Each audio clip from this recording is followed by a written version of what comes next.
Alhamdulillah, syukur kita kehadrat Ilahi kerana pada malam ini dapat sekali lagi kita bersama-sama setelah pada minggu yang lepas kuliah kita tertangguh. Sebelum kita pergi lebih jauh, marilah sama-sama kita mengimbas kembali pelajaran kita dalam dua kuliah sebelum ini.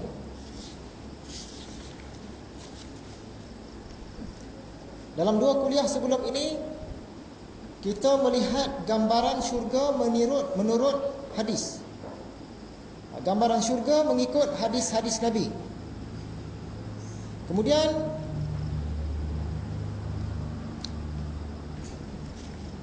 dalam kuliah yang sebelum ini, kita tengok pula syurga mengikut agama Hindu, syurga mengikut agama Kristian, syurga menurut pandangan agama Buddha, dan syurga menurut pandangan agama Confucius, agama Tao, agama Majusi, agama Shinto. Selain itu, bahagian yang pentingnya kita telah pergi melihat gambaran neraka mengikut Al-Quran. Secara ringkasnya, mengikut Al-Quran, neraka ini ialah satu tempat yang ada api, dan api dia marak menjelang. Neraka ini pula, apabila telah dimasukkan penghuni ke dalam neraka, dia akan ditutup rapat. Seolah-olah kita masuk ke dalam satu bekas periuk. Masuk dalam neraka, neraka ini akan ditutup. Ditutup rapat supaya wap dia tu tak keluar, supaya panas di dalam itu betul-betul panas. Selain itu, di dalam neraka juga ada palang-palang. Palang-palang ini tempat nak diikat manusia. Dan manusia yang diikat pada palang-palang ini dia akan dibakar macam ayam golek. Orang yang masuk ke dalam neraka ini ada dua golongan. Yang pertama, golongan yang kekal. Selama-lamanya dia duduk dalam neraka, tak keluar-keluar dah. Sementara satu golongan lagi ialah orang yang masuk sementara. Mereka ini orang yang masih ada iman dalam hati mereka. Dia buat kesalahan-kesalahan tertentu, dia akan lalui tempoh siksaan. Kesalahan yang begini, tempoh dia mungkin 1000 tahun. Kesalahan yang begitu mungkin dia punya hukuman dia 10,000 tahun. Ikut itulah. Dah habis saja dia punya tempoh hukuman, dia akan dikeluarkan daripada dalam neraka dan masuk dalam syurga balik. Jadi dua jenis golongan. Orang yang kekal dalam neraka pun ada, yang masuk sementara pun ada. Macam kita ni, kita harap sekejap pun tak mau masuk dalam neraka. Biarlah terus-terus masuk ke dalam syurga. Seterusnya, di dalam neraka ini dia punya penghuni akan dibagi minum. Tapi bukan minuman yang sedap, melainkan minuman daripada mata air yang menggelegak panas. Dalam neraka pun ada sungai, macam dalam syurga juga. Tapi sungai di dalam neraka ini menggelegak air dia. Dan air ini akan diberi minum kepada orang yang masuk ke dalam neraka. Di dalam neraka juga ada makanan. Tapi makanan dia tidaklah sedap bagaimana di syurga, kerana makanan penghuni neraka ini ialah pokok-pokok berduri. Dia tahu dah pokok ni berduri, kalau makan akan tercekik dan sakit. Tapi sebab tak ada makanan sangat dan lapar, dia makan juga. Pokok berduri. Sesiapa yang masuk ke dalam neraka, dia tidak akan mati. Kenapa Tuhan tak matikan dia? Kerana Tuhan nak bagi rasa siksaan.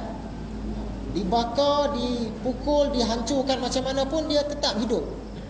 Dia sentiasa dia rasa sakit tu. Selain daripada minuman mata air yang menggelegak, ada juga air danur. Air danur ini air apa? Tidak lain ialah air daripada badan penghuni neraka. Badan dia tu dah terkena bakar tu, dah berkudis, dah busuk dagingnya, dia keluar air. Air yang keluar daripada badan penghuni neraka ini, air itulah minumannya. Dikatakan juga neraka ini ada naungan. Tapi naungan dia bukanlah sesuatu yang meneduhkan. Tak tahu macam mana hakikat naungan ini, tetapi naungan ini dikatakan bercabang 3.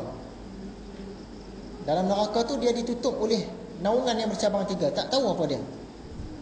Dan neraka juga dia memercikkan bunga api.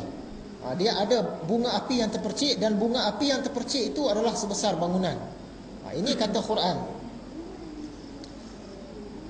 Ada neraka, neraka ni banyak jenis. Ada jenis neraka yang membakar dan tidak meninggalkan sisa langsung. Ada neraka pula yang dia bakar kulit manusia terus menerus. Ada neraka yang dijaga oleh 19 orang malaikat. Orang yang masuk ke dalam neraka ini, mereka dibelenggu, maksud dia diikat ataupun dirantai. Sejak bila mereka diikat? Sejak sebelum masuk neraka lagi. Masa nak bawa pergi ke neraka itu dah diikat dah. Belum dalam neraka lagi, di luar lagi dah diikat dah oleh malaikat. Dikatakan makanan penghuni neraka ini membuatkan mereka tercekik. Sebab apa kita tahu dah tadi? Makanan penghuni neraka ni ialah pokok-pokok kayu yang berduri.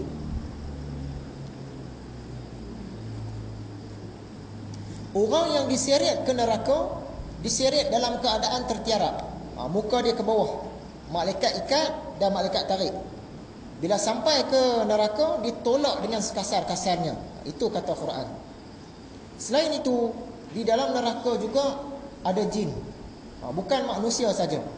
Penghuni syurga pun sama. Ada manusia, ada jin. Penghuni neraka pun sama. Ada manusia, ada jin.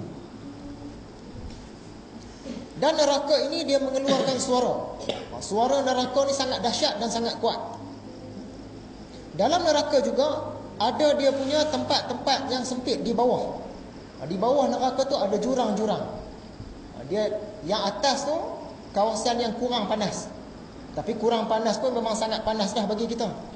Kemudian ada peringkat-peringkat lagi, sampai dah bawah sekali dia ada jurang-jurang, ada lubuk-lubuk di dalam dia tu. Orang yang paling jahat, paling tak beriman, termasuklah iblis semua, dia di dalam lubuk tadi tu. Lubuk yang sempit dibakar dalam tu. Itu yang paling panas dan sangat gelap tempat dia.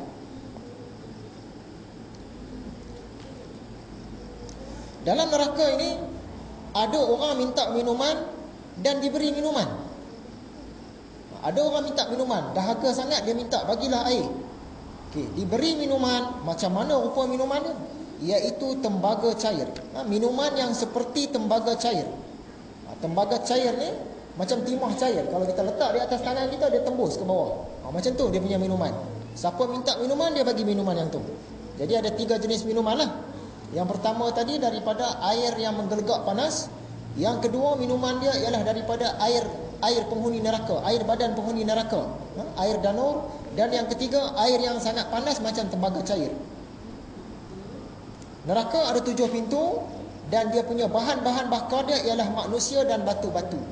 Apa maksud batu-batu? Iaitu batu-batu berhala. Mana berhala-berhala yang disembah di dunia ni, berhala-berhala ni dia akan masukkan dalam neraka dan dibakar. Jadi bahan bakaran neraka. Jadi begitulah sepintas lalu isi kuliah kita yang lalu. Cerita tentang neraka mengikut Al-Quran. Jadi kita cerita tentang neraka ini bersempena dengan peristiwa Isra' dan Mi'raj. Nabi Muhammad dia pergi melawat neraka. Sebab itu kita cerita tentang neraka dengan agak mendalam. Sebelum ini kita cerita tentang syurga, dah habis dah. Cerita tentang syurga memang sangat seronok dan mendalam juga kajian dia. Jadi insya-Allah hari ini kita akan pergi melihat gambaran neraka mengikut hadis-hadis Nabi. Tadi Al-Quran cerita, yang ni Nabi pula cerita. Daripada isi hati Nabi yang cerita.